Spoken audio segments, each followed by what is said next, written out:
நாம் எல்லாரும் ஆவலோடு எதிர்பார்த்து கொண்டிருக்கக்கூடிய இன்றைய ஆட்டத்தின் கதாநாயகனாக டாக்டர் ஆர் சிவகுமார் ஐபிஎஸ் அவர்கள் நம்மோடு உரையாடுவார்.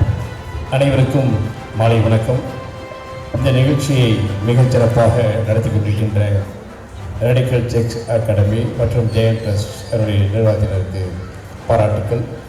இந்த விழாவில் சிறப்பாக கலந்து கொண்டிருக்கின்ற மருத்துவர் செந்தில்குமார் மேடம், தொகுதி வழங்கி கொண்டிருக்கின்ற கவுன்சிலர் சிவசங்கரி, இந்த விழா பாண்டரங்கள் அனைவருக்கும், போட்டியில் பங்கு பெற்ற குழந்தைகள், அவருடைய பெற்றோர்கள், உறவினர்கள், இங்குள்ள அனைவருக்கும் மீண்டும் மாலை வணக்கத்தை தெரிவித்துக் கொள்கின்றேன்.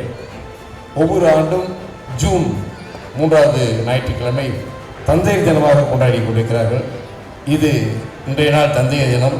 இங்குள்ள தந்தையர்களுக்கும் என்னுடைய வாழ்த்துக்களை நான் தெரிவித்துக் கொள்கிறேன்.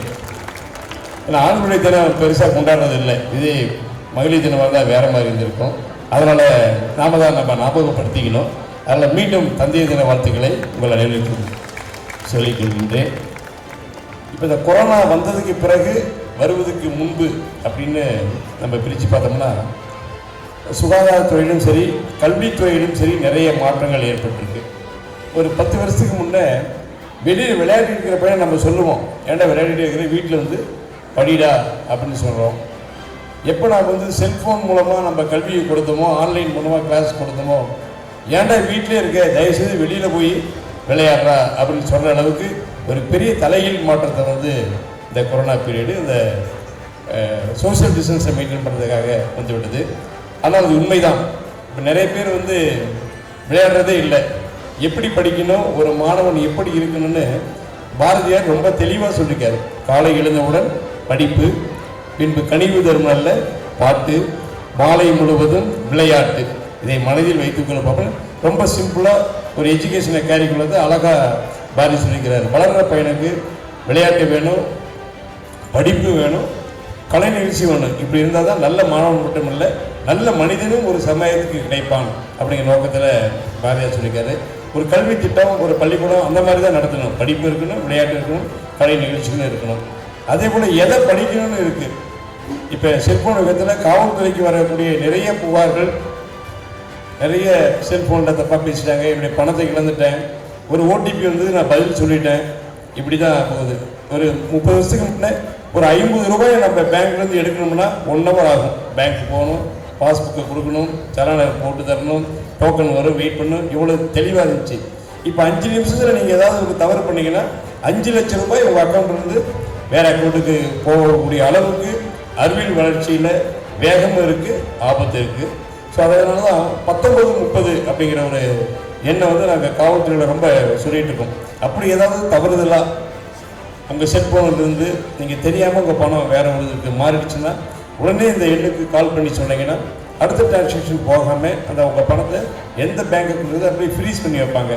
ஸோ இந்த கூட்டத்தில் உங்கள் முன்னால் 1930 அப்படிங்கிற எண்ணை வந்து நீங்கள் மனப்பாடம் பண்ணிக்க, உங்களுக்கு தெரிஞ்சவர்களுக்கு சொல்லுங்கள். ஏதாவது இது போல் பண பரிவர்த்தனை ஏமாற்றம் நடந்துவிட்டால் நீங்கள் அது செய்யலாம்.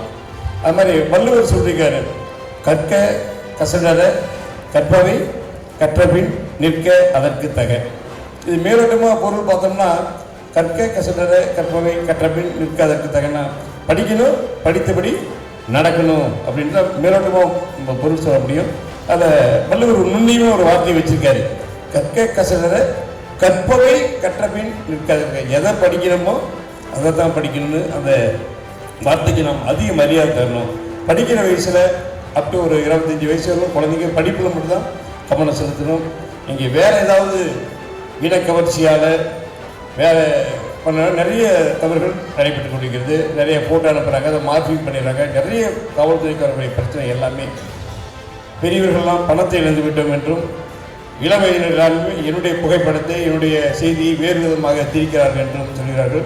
இந்த ரெண்டுக்குமே நாம் தான் காரணம். அதிலிருந்து நாம் கவனமாக இருக்க வேண்டும். இந்த செஸ்ஸு, சதுரங்கம், பர்மக்கலைகள், யோகாசனம் எல்லாமே நம்ம இந்தியாவை தமிழ்நாட்டை தாயகமாக கொண்டு வேறு நாட்டுக்கு சென்றது. அதை நாம் முதலில் உணர்ந்து கொண்டு அதுக்கு நாம் பெருமிதப்பட வேண்டும். அந்த கலைகளை நாம் போற்றி வளர்க்க வேண்டும். வருகிற 24ஆம் தேதி கூட சர்வதேச யோகா தினம், அதை நாம் சிறப்பாக கொண்டாட வேண்டும். இந்த கலைகள் எல்லாம் நம் நாட்டில் தோன்றியது என்ற உணர்வு நமக்கு வேண்டும். நம்ம இங்கே என்ன தோணாலும் சரி, வெளிநாட்டிலேருந்து யாராவது சிடி போட்டு எடுத்து அதை வாங்கி காசு கொடுத்து பார்த்து ஃபாலோ பண்ணுற இல்லையே, இதெல்லாம் நம்ம நாட்டில் தோன்றிச்சு, இதை நாம் ஃபாலோ பண்ணணும், இந்த கலைகளை பாதுகாக்கணும் என்ற உணர்வோடு இந்த பாரம்பரிய இந்த பெருமிகு கலைகளை சதுரங்க விளையாட்டோடு சேர்த்து சொல்கிறேன். நாம் அதை கொண்டு செல்ல வேண்டும். அதற்காக இந்த 2 அகாடமியும் முயற்சி எடுத்துக் கொண்டிருக்கிறார்கள், இந்த விழாவை நடத்தி கொண்டிருக்கிறார்கள். அதற்கு பாராட்டு தெரிவித்து மேடம் சொல்லும்போது சொன்னாங்க, எல்லாம் வில்லேஜிலிருந்து இப்போ நல்லா படித்து மேலே வந்திருக்காங்க அப்படின்னு பாராட்டினாங்க. அது உண்மைதான். சமுதாயத்தில் கடை நிலையில் இருப்பவர்களை கூட மேலே கொண்டு வருவது கல்வி தான். கல்வி இருக்கிறதுனால தான் இங்கே மேடையில் உட்காந்துருக்க முடியுது. உடல் உழைப்பு குறைந்துவிட்ட இந்த காலகட்டத்தில் அறிவியல் மற்றால் மட்டும்தான் நம்ம உயர முடியும். அது மாணவர்களுக்கு கல்வி ரொம்ப ரொம்ப முக்கியம். கல்வியினுடைய முக்கியத்துவத்தை பற்றி நிறைய பேர் சொல்லியிருக்காங்க. எல்லா கவிஞர்களும் புலவர்களும் நிறைய சொல்லியிருக்காங்க. இருந்தால் நானும் ஒரு காவல்துறை பாணியில் சொல்லிவிட்டு அமரலாம் இருக்கின்றேன். இந்தியாவில் ஒரு 150 ஆண்டுகளாக ஒரு முறைப்படுத்தப்பட்ட காவல்துறை இருக்கிறது. போலீஸ் ஸ்டேஷன் இருக்குது. 150 ஆண்டுகளாக சிறப்பாக இயங்கிக் கொண்டிருக்கிறது. நிறைய புகார் காவல்துறைக்கு வரும். அதில் அதிகமாக வருது காணவில்லை அப்படிங்கிற புகார். 2 வீலரை காணல, செயினை காணல, பேக் காணல, சில டைம் ஹஸ்பண்டை காணல, ஒய்ஃபை காணல, இந்த மாதிரி காணவில்லை அப்படிங்கிற புகார் தான் நிறைய வந்துட்டு நானும் கண்டுபிடிச்சி தந்துட்டுருக்கோம். ஆனால் இதுவரை காவல்துறையில் பெறாத ஒரு புகார், நாளையும் வராத ஒரு புகார், என்றுமே வராத புகார் என்னவென்றால், யாரும் வந்து நான் படித்த படிப்பை காணவில்லை, நான் பெற்ற அனுபவத்தை காணவில்லை என்று யாரும் சொல்லப்போவது இல்லை. அது ஏனென்றால் கல்வி ஒன்று மட்டும்தான் அழியாத செல்வம், அனுபவம் மட்டும்தான் அழியாத செல்வம். அந்த அழியாத செல்வத்தை முறையாக பெற்று நீங்களும் நன்றாக இருக்க வேண்டும், சமுதாயமும் நன்றாக இருக்க வேண்டும் என்று கூறி வாய்ப்புக்கு நன்றி கூறி விடைபெறுகிறேன். நன்றி, வணக்கம். அருமை. துணைத் தலைவர் முருகதாஸ் அவர்களுக்கு ஒரு சின்ன மரியாதை.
when